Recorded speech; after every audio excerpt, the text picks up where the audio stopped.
Amen. And before I start to preach, I just want to thank all of you that called and sent greetings on my birthday. I just want to thank everybody. I haven't been able to respond to all the messages and all the texts and all of that, but thank you. Amen. I really appreciate it. You guys are just the best that a pastor could hope and wish for. I thank God for all of you, and I pray that I will have cause to celebrate with you. Amen. Let's turn our Bibles very quickly to the book of John, the 20th chapter, and we will read from the 1st through to the 9th verse. And what we will see is a picture of the first Easter morning ever. Early Sunday morning, while it was still dark, Mary Magdalene went to the tomb to visit the tomb where Jesus had been buried. She found the huge stone had been rolled away from the entrance, so she ran and found Peter and John, two of Jesus' disciples. And she said to them, "They have taken the Lord's body out of the tomb, and I don't know where they've put him." So then Peter and John ran to the tomb to see for themselves. John got to the tomb first. He saw the linen burial cloth lying there folded. Then Peter arrived and went inside. And he also noticed the linen wrapping lying there with the cloth that had covered Jesus' head. When John saw this evidence, he believed. Turn to your neighbor and say he believed. For up until this point, the disciples still had not understood the scriptures that said Jesus Christ would rise from the dead. This morning, I'm preaching a sermon that we have titled, I Dare You. I dare you to believe. Amen? Tell your neighbor, I dare you to believe. See, my goal this morning is basically to answer two questions. The first question is, what are the benefits of believing in Jesus Christ? And the second question, what does it mean to believe in Jesus? And let's begin this morning by looking first at the benefits. The first benefit, and I think maybe even the primary benefit of believing in Jesus Christ, is that everything I have ever done wrong, tell your neighbor, everything you've ever done wrong, not some things, but everything you have ever done wrong is forgiven. The Bible says in the book of Acts, the 10th chapter and the 43rd verse, says, all who believe in Jesus will be forgiven their sins through Jesus' name. In Romans, the 3rd chapter and the 22nd verse, the Bible says, we are made right in God's sight when we trust in Jesus Christ to take away our sins. And we all can be saved in the same way, no matter who we are or what we have done. It doesn't matter who you are. It doesn't matter what you've done, who you've done it with, where you did it, how long you did it. You can be forgiven if you believe in Jesus Christ. Everything, and I say everything, there is nothing that is too small and there is nothing that is too big. Everything is forgiven when I believe in what Jesus Christ did on the cross of Calvary. The second big benefit of believing is that I learn and I discover God's purpose for my life. You see, when you don't know your purpose, you end up drifting through life. When you don't have a vision for your life, the Bible says where there is no vision, where there is no plan, where there is no purpose, the people will cast off restraint and they will perish. When you don't know your purpose in life, you just wander around aimlessly like a vagabond. You go from one project to another project, one thing to another thing, because you do not have a destination in mind. And the only way that you are going to learn what your purpose in life is to connect with your Creator. It is to connect with Jesus. You know, we live in a world today where people are confused about their identity and they're confused about their purpose in life. And they let social media or mainstream media determine for them what their identity should be. I'm sure we've all heard people saying things like, well, I'm trying to discover myself. I'm trying to find myself. So some people will put a backpack on their shoulders and wander around Europe like vagrants, trying to discover themselves. Some people won't do Europe. They'll go climb the Himalayas and find out that, man, it gets cold up there. But all of this is in a bid to discover oneself, to find out who we are. But most people are looking in the wrong places. Because the Bible says in Ephesians, the 1st chapter and the 11th verse, it is in Christ that we find out who we are. It is in Christ that we find out who we are and what we should be living for. Who we are speaks to your identity. What we're living for speaks to our purpose. It is in Christ that we find our identity and our purpose. Part of the overall purpose that he is working out in everything and everyone.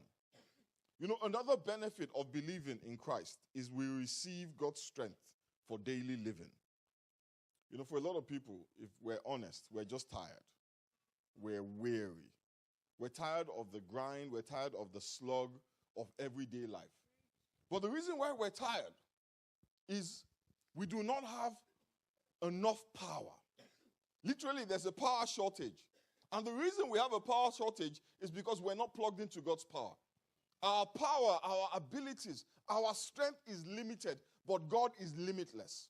Amen? And there is no way you can fulfill God's purpose for your life if you are not plugged into God's power. A toaster is useless without power. A vacuum cleaner has no purpose without power. It's just a bunch of metal until it is plugged into an electricity source. It is only by the power of God that you can be the wife that you're intended to be. It is only by the power of God that you can be the husband that God intended you to be, or the father that you should be, or the entrepreneur that you should be. And that is why we are struggling to do these things. We see the goal, but you're trying. And it seems like all your efforts are not enough.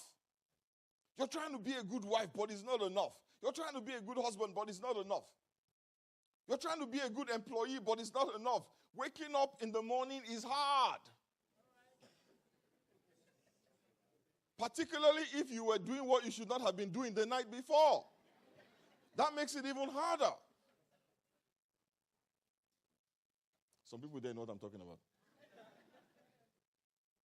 It is only the power of God that can help you overcome the instinctive selfishness that destroys so many relationships.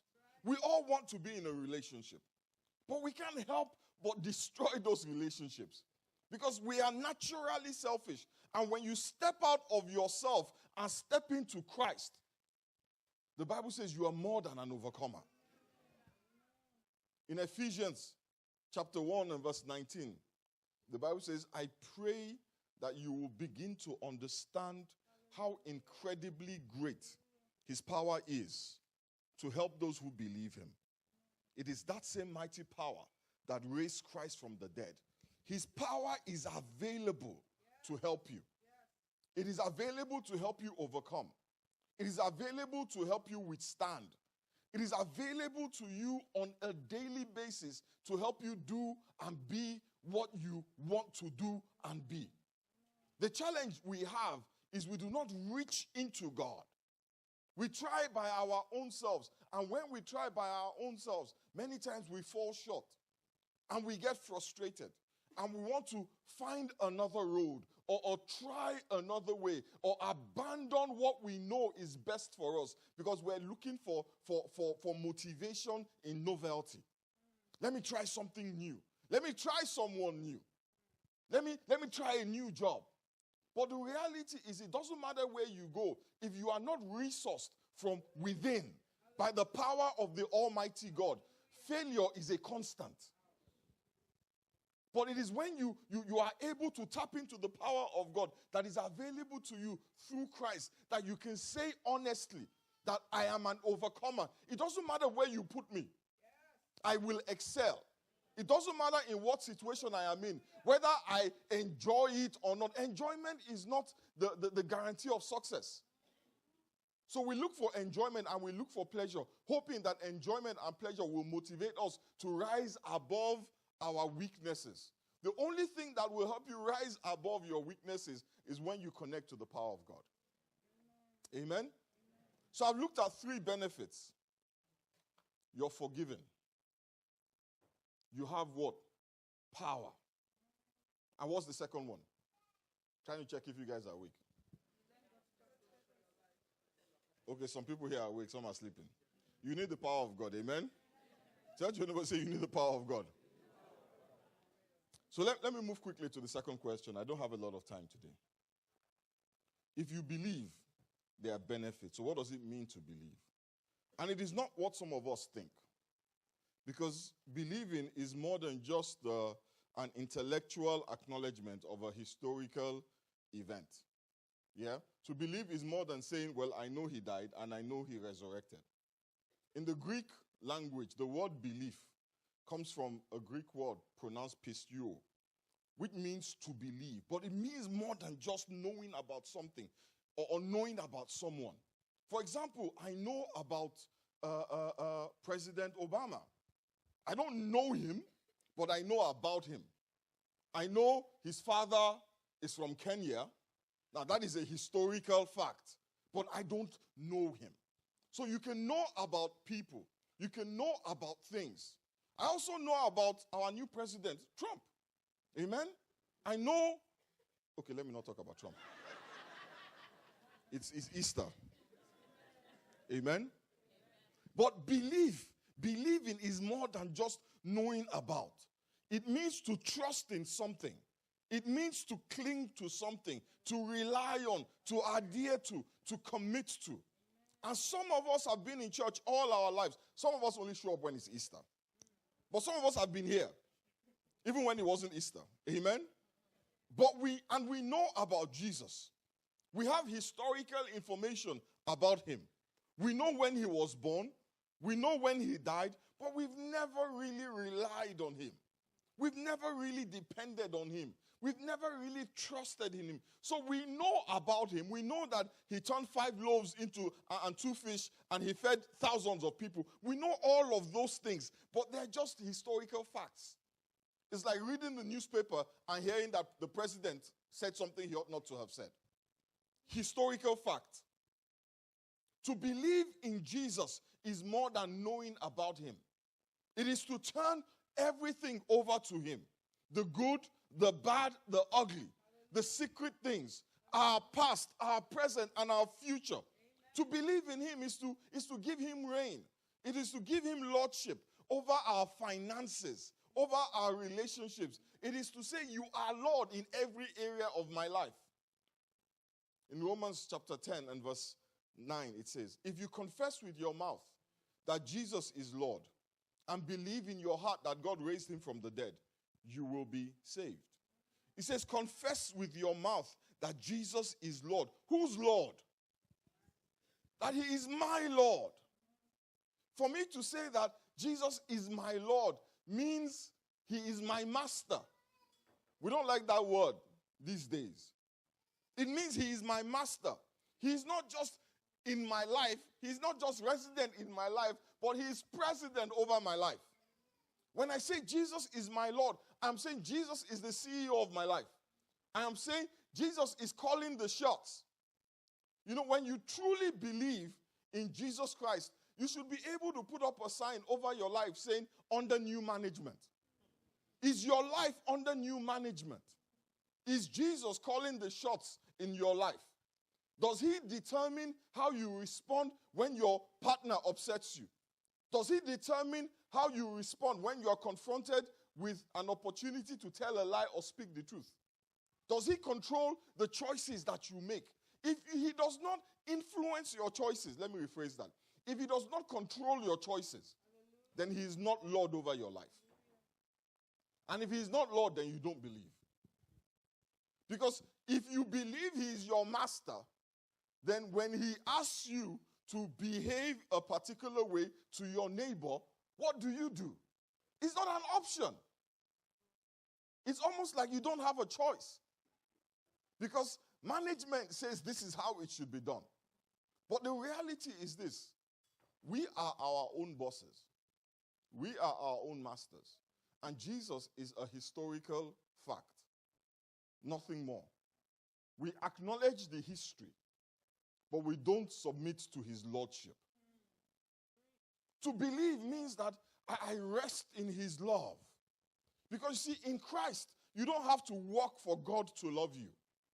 You don't have to earn God's love. You know, many of us grew up with conditional love. And that's why some of us are so messed up. Touch your neighbor, say, this is why you're messed up. Listen, you don't need to pay a counselor thousands of dollars per hour to tell you what I'm about to tell you. You're messed up. You have baggage. In fact, you have extra baggage. The airlines won't take you. And the reason why is because we grew up with conditional love. Amen? We grew up with conditional love, performance-based love from our parents, from our partners, from our friends, from our peers. All the people around us will only love us if we behave in a way that they think is appropriate. And we all learned very quickly that if you want people to like you, if you want people to love you, you have to do certain things. And we have spent most of our lives working for the love of other people. So we're conditioned to work for love. You know, we're all standing by the street with little signs saying we'll work for love. I will be nice to you for love. I will wash dishes for love. You see, but when you believe in Jesus, you rest from all of that work. Because you realize that God is going to love you no matter what. I don't have to work for his love.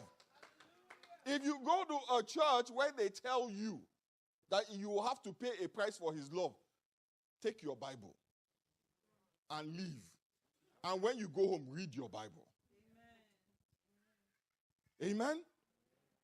We are no longer bound to a love that is conditioned on our performance. So when we are good, he loves us. When we're not so good, he doesn't love us. Our blessings are not conditioned on performance because the Bible says God blesses the believer and the unbeliever alike. There is no price. You know, one of the things that I hate hearing a lot, when people say, have you paid the price? I paid the price on my knees, as if it is your prayer. As if there are people who don't pray longer than you or more fervently than you. Then you wear your prayer on your chest like a badge, like a medal. No. The only thing you wear on your chest is the righteousness of God in Christ Jesus. The only thing that you brag on, the only thing that you boast on is not your work, because the Bible says it is by grace through faith that no man can boast. So God designed it intentionally to shut up the mouth of the braggarts and the boasters and the self-righteous. Next time somebody tells you, how long have you prayed? Tell them to come down from that horse. Please, I'm not saying you shouldn't pray. Because some people here will say, Pastor Femi said, we shouldn't pray. That's not what I'm saying. I'm saying that God's love is not conditioned on how long you have prayed.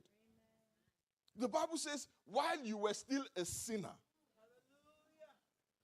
I don't know about you, but me, I remember what it was like when I was a sinner. I remember what I used to do. There was this day a long time ago. Yeah? This was my worst day as a sinner. I was so drunk that the mosquitoes who bit me got drunk.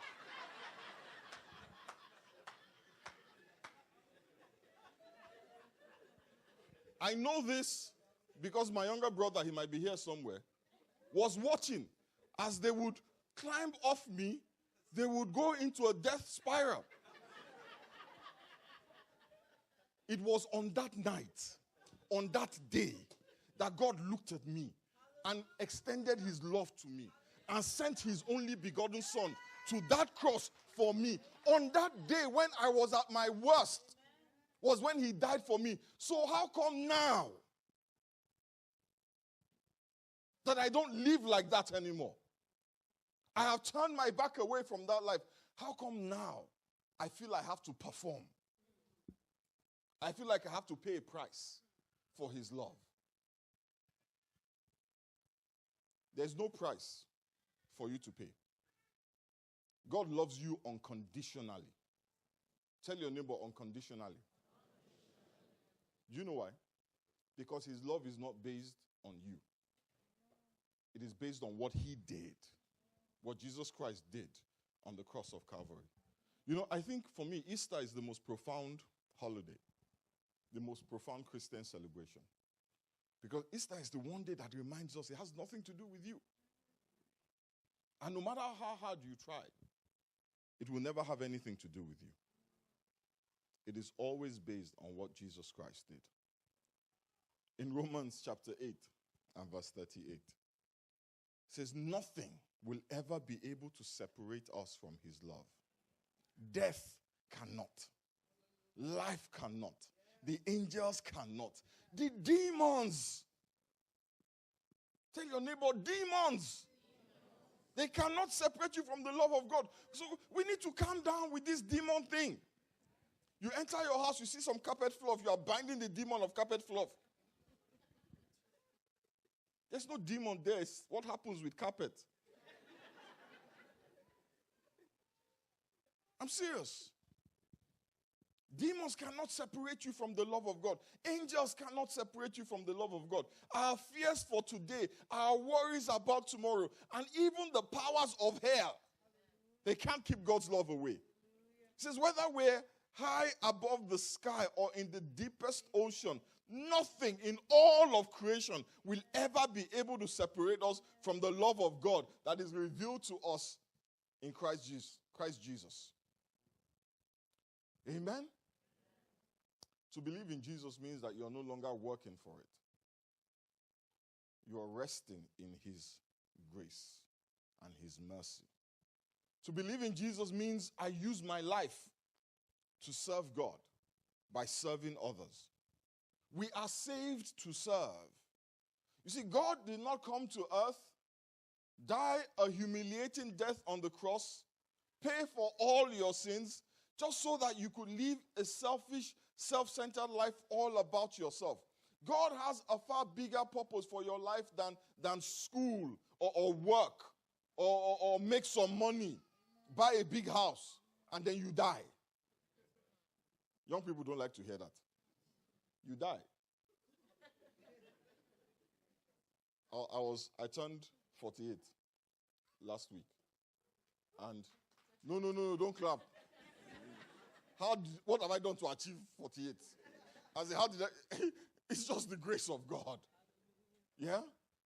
And you know, as that clock struck 12, I was like, dang, you're closer to dying than you were 48 years ago. Young people don't like to hear this, but you will die. Some people are trying to be very cool. They don't want to do it like this. So see, no. I saw somebody do like this.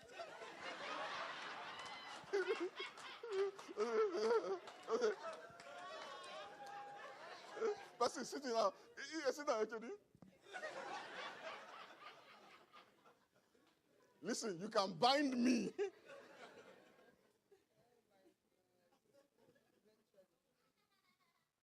God did not go through all that just so that you can eat too much,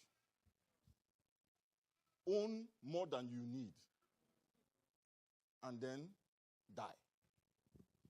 He came so that your life would have purpose, and that purpose is found in serving him. Amen? It is to serve him. But we can't serve a God we don't see. So we serve God by serving others. You know, the Bible says, even if you give a cup of cold water to somebody who is thirsty, you're giving it to Jesus.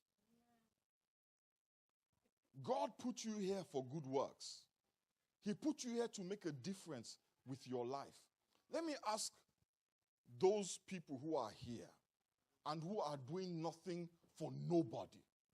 How does that work? How do you believe and do nothing for nobody? When I got saved, I just had to serve. I had to serve, and all I could do was join a fellowship in the middle of the bush. And nobody understood me. Everybody complained about me because they thought I thought too highly of myself.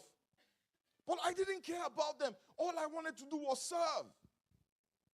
So we would go into villages where the witch doctors were active and they were bragging about who they killed yesterday.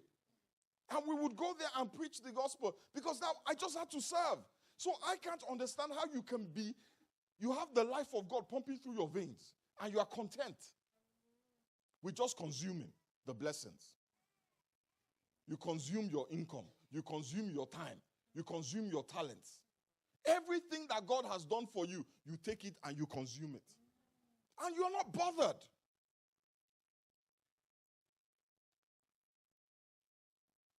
I don't understand that because look at what the Bible says in Ephesians chapter 2. It says, God has made us what we are, and we are grateful for what we are.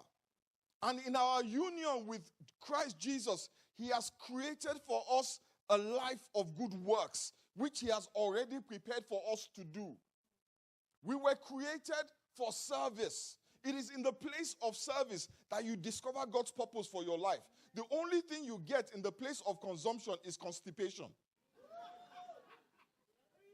And many of us don't realize it. We're spiritually constipated. That is why we have such a bad attitude.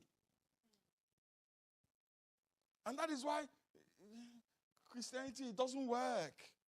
It can't work.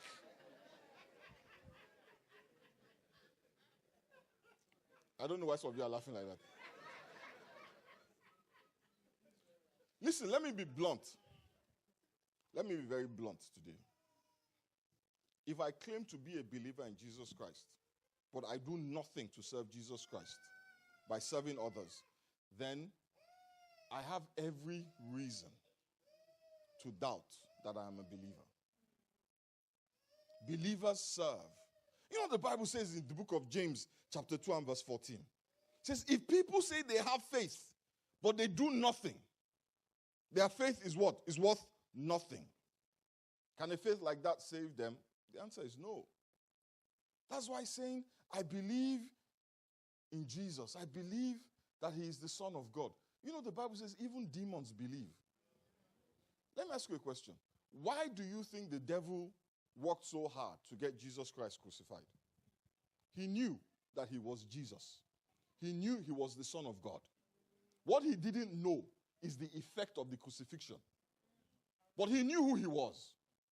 That is why he tempted him after 40 days of fasting. The devil knew. So you knowing that he is the Son of God, or you knowing that he hung on the cross, clap for yourself. That's what the Bible says. We cannot brag in that we know. Amen? Believing is not enough. Your faith must have works. And the works of your faith are the good works that Jesus Christ prepared for you. To believe is to trust what he says. Psalm 33 verse 4 says, for the word of the Lord always holds true, and everything he does is worthy of trust. In Hebrews chapter 6 and verse 18, the Bible says, God cannot break his word. So we who have trusted our very lives to God have every reason to grab the promised hope with both hands and never let go. I said this last week. There are over 7,000 promises in the Bible. 7,000 promises. And they're like blank checks waiting for you to cash them. They're like an insurance policy. And what happens is this. When we don't know what the promises of God are, we will worry. Amen? You see, worry, anxiety is a sign that you've forgotten what's in your insurance policy. If you crash your car, you find yourself in a fender bender. Your fault, someone else's fault, doesn't matter. The car is looking totaled. You come out of the car and you thank God that you are okay. Amen? But the person that starts to cry is the person that either A, doesn't have insurance, or B, doesn't know what is in his insurance policy. The other day, OG called me. He had a fender bender. And I went to see the guy. And the guy was, was just cool like a cucumber. I was like, the guy came out from there. I don't even know what happened, man. It's okay. That's how he was. Because the guy knows he has insurance. Honestly, when people have accidents and they call me, the question I always ask is, do you have insurance? If you have insurance, then what are you calling me for? Let it be you are calling me to thank God with you. Because if you know what is in the insurance policy, you don't worry. You know State Farm has got you. They are paying for the car. Amen? Say, oh, my car is totaled. They will give you a new one.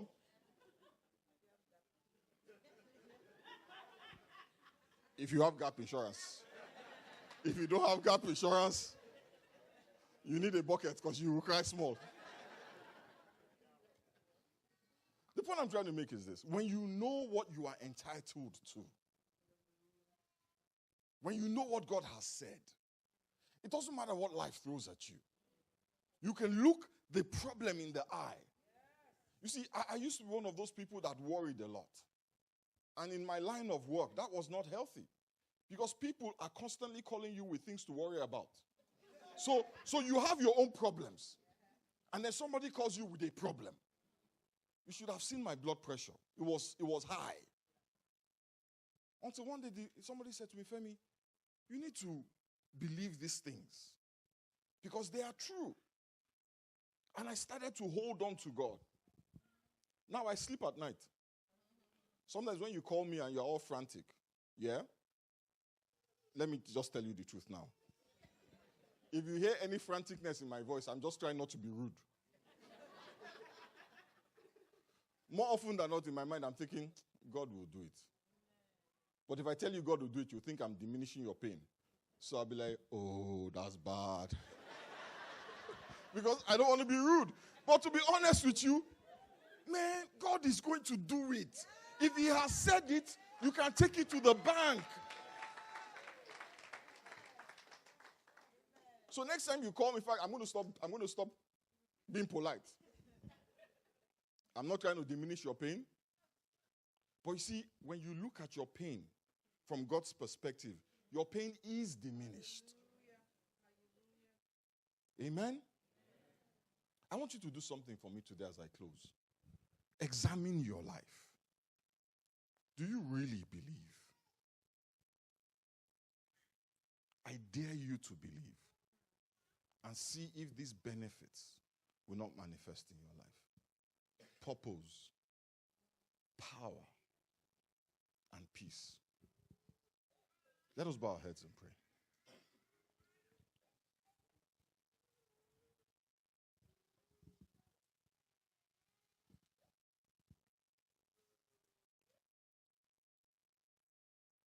Do you believe? You know, many of us have been in church for a while. We've been in church all our lives. And some of us were there every Easter, but it doesn't matter. This morning, it's all about Jesus. And whether you believe in him. If you examine your life and you see that you do not believe, you acknowledge the historical fact. Today is the day to say, Father, I need to believe. I want to believe. Help me believe. Help my unbelief.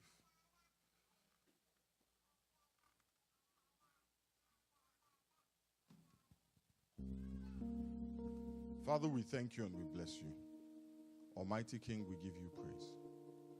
Father, we commit each and every person that is here into your hands. Father, we ask that you help our unbelief and help us to believe. For some of us, the challenge is just, there's so many questions and so many doubts that we have. Our intellect just struggles to trust you. We want to get there, but we're not there yet. Father, we stand in agreement with our brother and our sister who wants to believe. We ask that you show yourself strong. In the same way that you showed yourself to Thomas and prove to him that indeed you were the risen Lord. We ask that, Father, you will show yourself to these ones. And Father, those of us who are in and out, Father, grant us to be consistent in our faith. And Father, for those of us who do not know you, Father, we just ask in the name of Jesus that you will stretch out your hand of grace and mercy to us. Heavenly Father, we thank you. We bless you and we give you praise. In the mighty name of Jesus, we pray.